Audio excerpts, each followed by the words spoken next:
গণিত পাঠশালায় তোমাদের সকলকে স্বাগত। আজকে সপ্তম শ্রেণীর ক্লাসে নিজে করি 1.2 এর 6 দাগ থেকে অঙ্কগুলো হবে। এর আগের ক্লাসে 5 দাগ পর্যন্ত হয়েছে, আজকে 6 দাগের অঙ্কটা কি আছে দেখো। বলছে কোন সম্পত্তির মোট পরিমাণের 5/7 মূল্য 2825 টাকা, ওই সম্পত্তির মোট পরিমাণের 2/7 মূল্য কত হবে? সলিউশন দেখো বাবা, তোমরা কি করবে, ঐকিক নিয়মে সাজানোর সময় মূল্যটা বার করতে বলেছে, তাহলে মূল্যটাকে আমরা কোন দিকে রাখবো? ডান দিকে রাখবো। মূল্য মূল্য কিসে আসে? টাকায়। আর সম্পত্তির পরিমাণ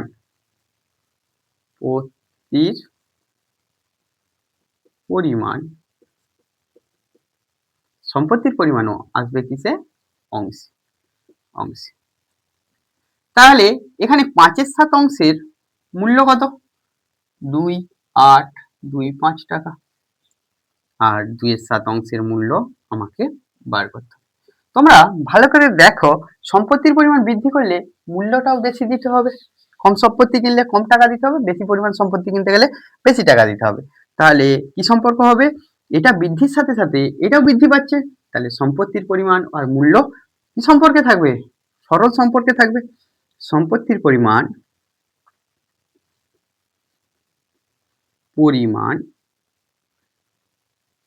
ও তার মূল্য সরল সম্পর্কে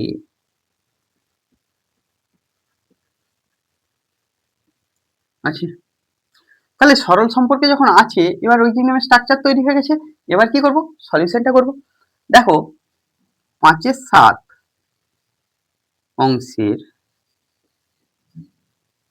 অংশের মূল্য 2825 টাকা। এক অংশের মূল্য 2825 বাই 5/7 টাকা। এখানে 2/7 অংশের মূল্য 2825 বাই 5/7 গুণিত, আচ্ছা 5/7 আছে, এটাকে একটু সাজিয়ে নাও, 5টা নিচে উপরে 7 গুণিত উপরে কত হবে? 2 আর এটার নিচে 7 হবে। এটা কাটলাম, কাটাকাটি করছি, 5 দিয়ে কাটো, 5 5 25, 3 32, 6 5, তাহলে কত হচ্ছে? 565 গুণিত 2, 4 6 দিয়ে 12 আর হাতে 1, 10 একে 1100। তাহলে দেখো আমরা তাহলে এখানে উত্তর লাইনে কি লিখবো? অতএব 2/7 অংশের মূল্য কত? 64 টাকা। বুঝতে পেরেছো?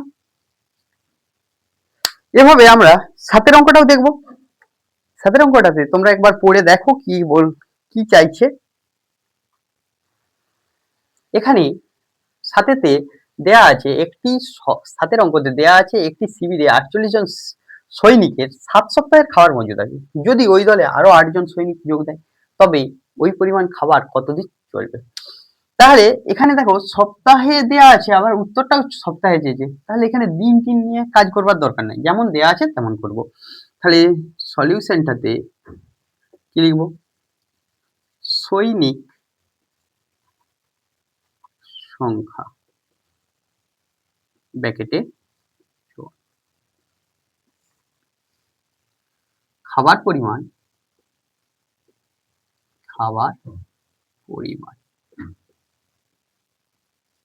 একক হবে সপ্তাহ।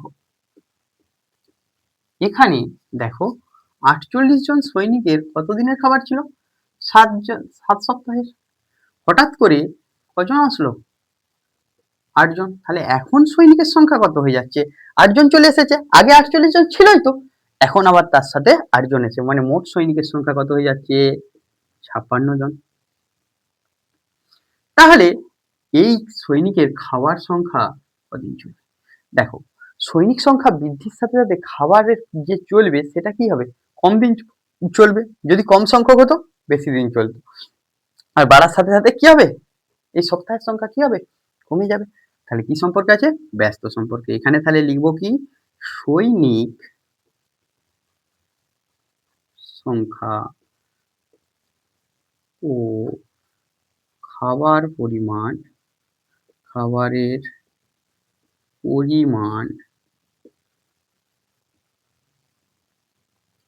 ব্যস্ত সম্পর্কে আছে। এখান পর্যন্ত তোমরা সকলে বুঝতে পেরেছো। তাহলে 48 জন সৈনিকের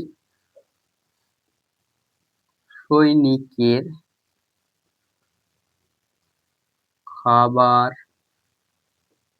চলে কতদিন, দিন নয় এখানে 7 সপ্তাহ। তাহলে একজন হলে তার অনেক দিন অনেক সপ্তাহ চলবে, তাহলে কি হবে, বাড়লে গুণ হবে। ব্যস্ত অনুপাতে এটাই মজা, যখন এ পাশে কমবে এখানে বাড়বে, আর ঐকিক নিয়ম বাড়া মানেই কি গুণ।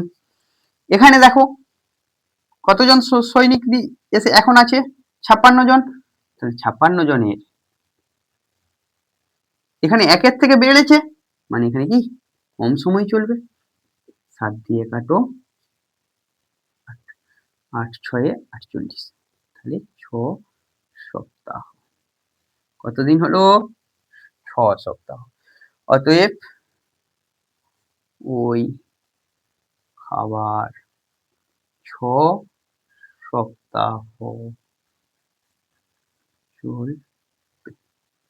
বুঝতে পেরেছো। এবার আমরা 8-এর দাগের অঙ্ক করব। এখানে দেয়া আছে যেটা, আর 8-এর অঙ্কটাতে একটি জাহাজে 50 জন নাবিকের 16 দিনের খাবার মজুদ আছে। 10 দিন পরে আরো 10 জন নাবিক যোগ দিল, বাকি খাবার আর সকলের কতদিন চলবে। এখানে দেখো সলিউশনটা কি করব আমরা একটু দেখে নেব। সলিউশনটা, নাবিক সংখ্যা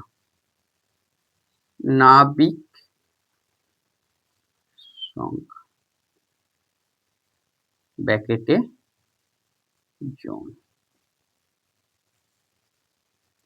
সময় বা খাবারের পরিমাণ, এখানে খাবারের পরিমাণ লিখব, খাবারের পরিমাণ, মানে খাবারের পরিমাণটা কিসে দিয়েছে, দিন।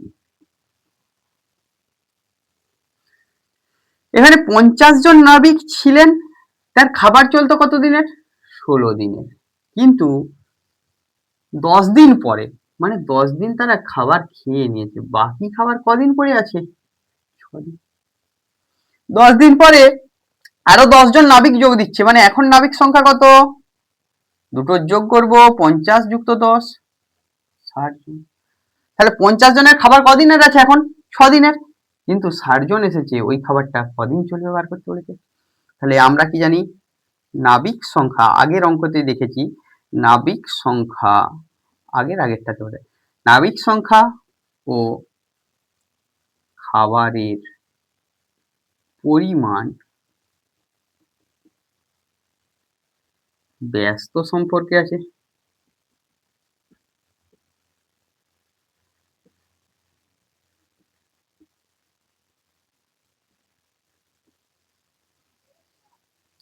পঞ্চাশ জন নাবিকের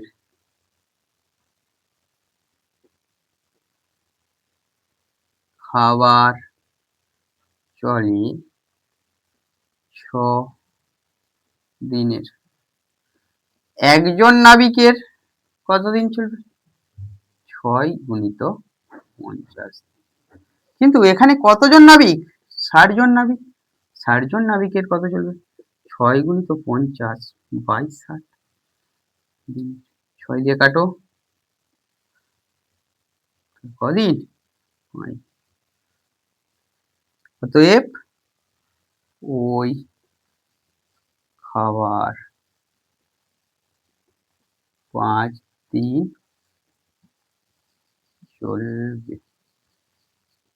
সকলে বুঝতে পেরেছো? খুব সহজ অঙ্ক, ঐকিক নিয়মের অঙ্ক মানেই খুব সহজ অঙ্ক। এর পরের অঙ্ক 9 অঙ্কটা আমরা একটু দেখবো, চলো।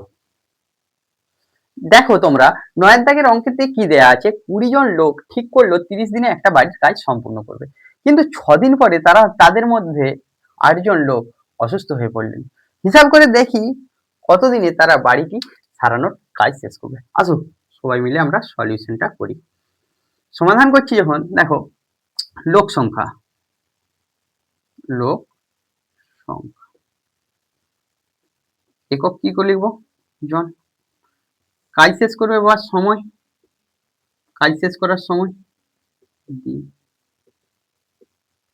দেখো লোক সংখ্যা কতজন ছিল, 20 জন লোক, তারা কতদিনে কাজটা শেষ করতো, 30 দিন সম্পূর্ণ করবে, কিন্তু 6 দিন পর, মানে 6 দিন, এখন কাজ কদিনের বাকি আছে, 24 দিনে। তাদের মধ্যে 8 জন অসুস্থ হয়ে পড়ে, তাহলে এখন শ্রমিক কতজন বা লোক কতজন আছে, 12 জন। হিসাব করে দেখি তারা কদিনে বাড়ি সারানোর কাজ শেষ করবে। এটা জিজ্ঞাসা ছিল।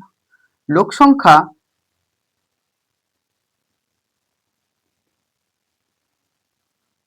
ও সময় পরস্পর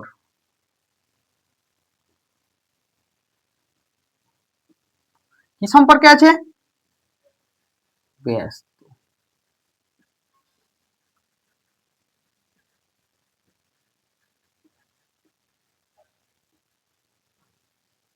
তাহলে 20 জন লোক, 20 জন লোক কাজ শেষ করে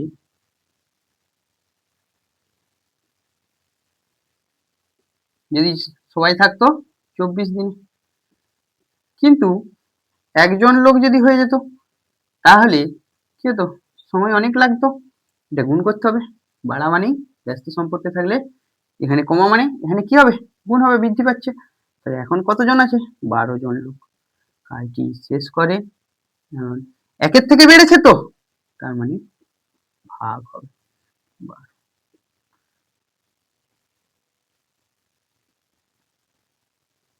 সমান কত দিনে, 40 দিন।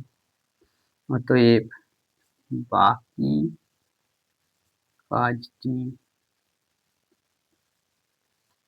40 দিনে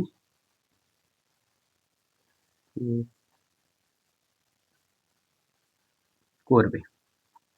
এখান পর্যন্ত সকলে বুঝতে পেরেছো? এরপরে 10 দাগের অঙ্কতে আমরা দেখব কি আছে।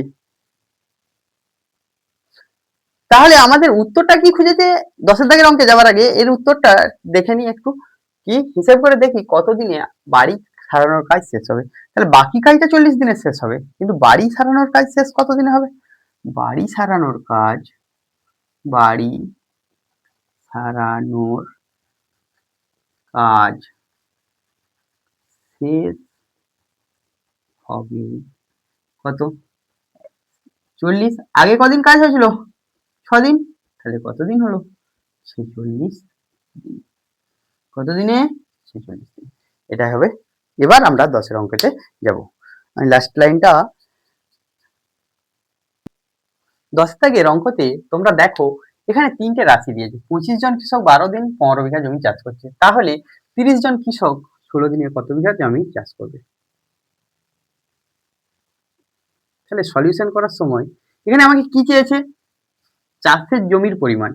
তাহলে আগে এখানে লিখলাম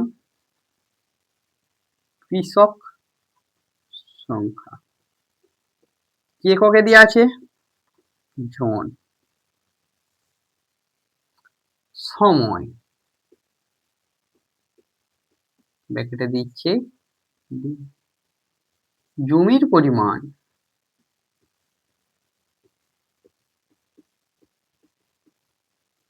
জমির পরিমাণ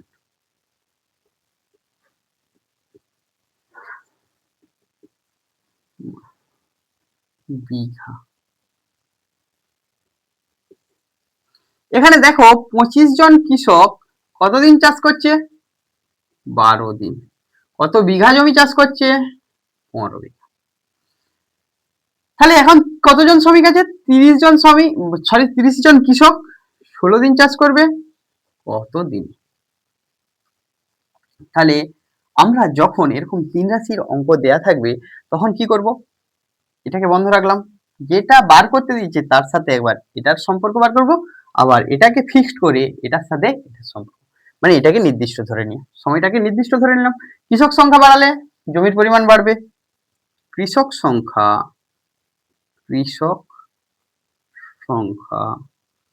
ও জমির পরিমাণ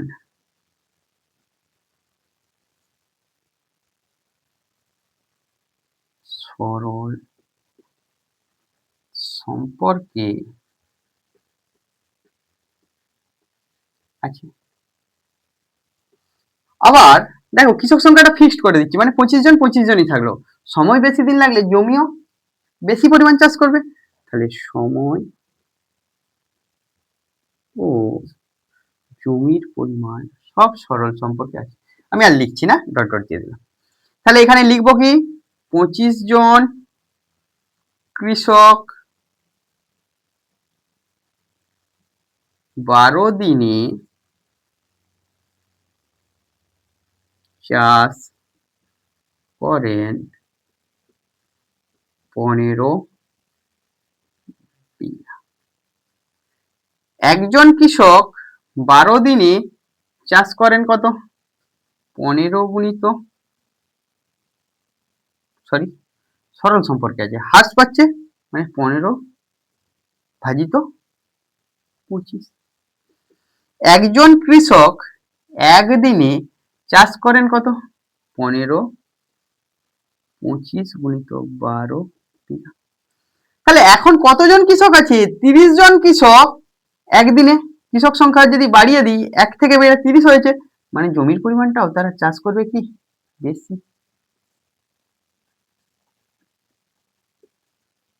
এবার 30 জন রইলো, এখানে কতজন? 16 দিন। 16 দিনে কাজ করবে কত বিঘা?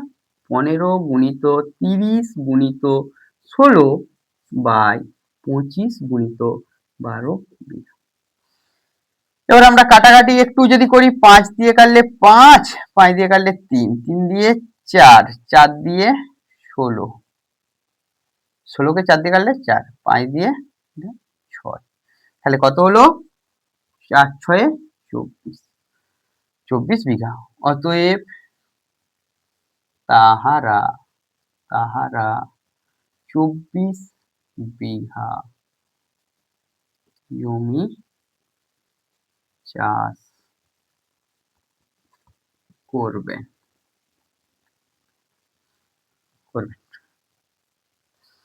দেখো তোমাদের এখানে যখনই হ্রাস পাচ্ছে তখন ভাগ করছি, এখানে হ্রাস পাচ্ছে ভাগ করছি, সরল সম্পর্কের জন্য।